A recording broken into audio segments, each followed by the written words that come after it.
So this is the Zohar Matuk V'Devash, Parshat Noach. First thing we're doing is we're learning how to read this, how to translate it, give some idea. So we just a little short shiurim. First we read the Zohar, and we try to understand what the Zohar says. Look at some of the words that they use here. And once again, Parshat Noach. So this is like a little typical setup that the Zohar does a lot. It says, Rabbi Yehuda kom leil yachad lemilei b'oraisa, that Rabbi Yehuda got up one night to learn Torah. What time did he get up? He got at Palgal's Lelia, at midnight. Palga means half. Bebe ushbiza b'masa mechasya. So he was in an inn, let's say a motel, at a place called Masa Mechasya. V'habataman bebesa chad yodoi. There was a certain Jew that was also staying there. The answer of Bisrei Kisiri the Kafira. They had two bundles, that's what I think it is, of wax. Now, what the meaning of this, I don't know. Pasuk Rabbi Yehuda is Rabbi Yehuda quote a pasuk in Parshat Bereshis. V'ha'evan hazos asher samti matzeva yihya beis Elokim. So this stone that I'm making here as a matzeva is a monument, like a gravestone. But that kind of idea doesn't mean a gravestone. Yihya beis Elokim. This will be the place of Elokim, of Hashem. We're starting into a story which actually has a lot more to it. But in the interest of time and trying to learn what's going on here, we do a little bit, try to keep moving. Da he Evan Shtia, that this, what we're talking about, this stone that he's talking about, this Metzeva, is what we call the Evan Shtia, which is the foundation stone of the universe. Now, to me, in my mind, I don't know that Mathematic was going to say this, this is actually a physical representation of the Malchus de Malchus. It's the source of what we call gravity. It's right there in the place of the Holy Temple. So he says, Ashtia, the mitaman ishtil alma, that all the world flows out of this one place. It's planted. Vale is b'nei be'mikdasha, and on top of this stone, this one stone, it was built over the Beis Mikdash. Zakov reishe haku yudoi v'amalei. So then this Jew that was along at the same time, I guess, he was a wax salesman, was coming over here telling to Rabbi Yehuda. He says to him, Hi Mila Eich Efsher, how is it possible that what you're saying over here, the quote again is the Evan Hazos, that Yaakov is talking about this, about the Evan that he put his head underneath. It was underneath his head, that's the way to say it. So he said, Hi Tom, Vaha Evan Shtia ad lo ishta la isbri al mahavas. So we say, but the rule is that this is actually the foundation stone of the universe. Everything that moves in the universe is all based on the principle of this stone. This stone is the source. Like I said, it's the Malchus of Malchus, or the Malchus of the Malchus of the Malchus of the Malchus. It is the ultimate draw. Remember that Malchus definition by the Sulam is the Ratzon L'Kabel, the desire to receive. That is gravity itself. Gravity pulls everything towards itself. V'ata Hamarta, and that center of that gravity, he's saying, is the Evan Shtia. This is ancient tradition.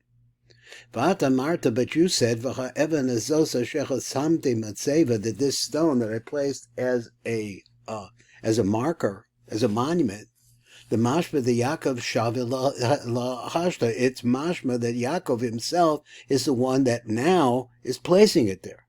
It's not something that existed before the world was created. It's not the source of the Ratzon, the Kabul, the desire to receive.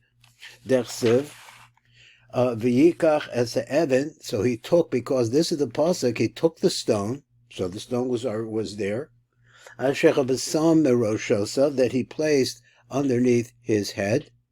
V'su the Yaakov bebeis El Haba, but Yaakov was not at the place of the base of Mikdash. He was in a place called Beis El. V'hai Avda Haba b'Yerushalayim, and the stone itself, the Evan Shtia, is in Yerushalayim. So this is a question. It's a kasha that this wax salesman, the wax carrier, whatever it was. Let's see what the Matok B'Devash says. This is his question, and it's a big question. I could answer it off the top of my head without reading the rest, but I'm just making things up. What is the answer? So let's take a look at the Matok B'Devash and see if we can understand it better. Let's see if everything is okay over here. 1 second. Wow, I'm screwing everything up. Okay, so let's look. This is the Matok B'Devash. So he said, Rabbi Yehuda Chakam Leila Chad, the Mili Ba'araisa B'Palgus Lelia, B'Pei Ushpiza B'Masi Mechasya. So Rabbi Yehuda Chakam Leila Echad, just translating it, he got up one night, B'Chatzas Leila at midnight, Asok B'Torah B'Achsanya B'Masa Mechasya. In this place called Masa Mechasya, that's where he found the inn, the motel, the hotel he was staying. Because the minhag of the tzaddikim, of the era of the, what we call the Tanoim, they study Torah at midnight, after midnight. Ki ein rinasa shal Torah, so the real celebration of the Torah, ela b'layla, only really takes place after midnight. He is bodidus halayla, because the meditation and the isolation at nighttime, nobody would ever know if you were studying Torah. If you go to a Beis Medrash, the house of study, and you'll see people learning during the daytime. But whoever sees anybody learning at midnight? It's very, very, very, very private.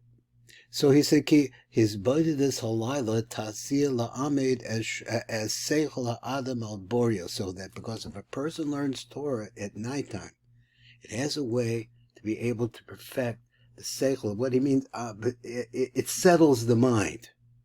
It makes it the way that it's supposed to be. So then he says like this, skipping down to the light print, V'hoyasham bebeis Yehudi echad. So in that house, that hotel inn, Yehudoi echad sheba bebeis mesos. He had two bundles, shall shava limchor, of wax to sell. Pasuk Rabbi Yehuda began to speak, and he said like this to this man: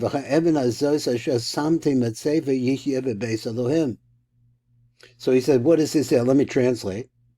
This stone that I put under it as a marker or as a monument, Beis Elokim. This stone, this is a quote from Yaakov Avinu, will become the place of the Beis Elokim. So he said, Dahi Even Shtia, this is known as the Even Shtia, the Mitaman Ishtil Alma, that the world grows out of this.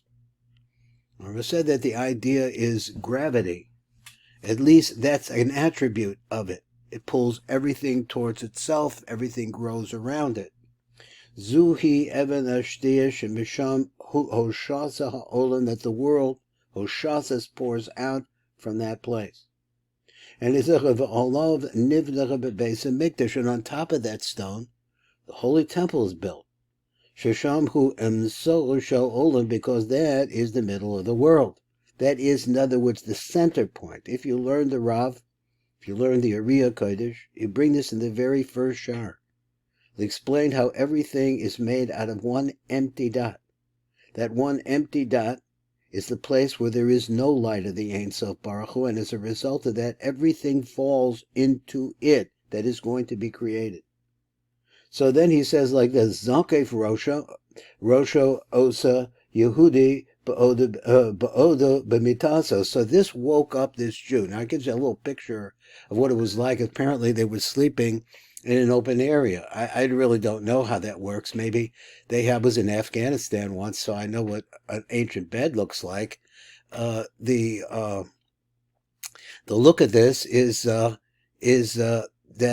they're just lying there to get some rest, but it's not private. So Rabbi Yehuda said this, and this man woke himself up.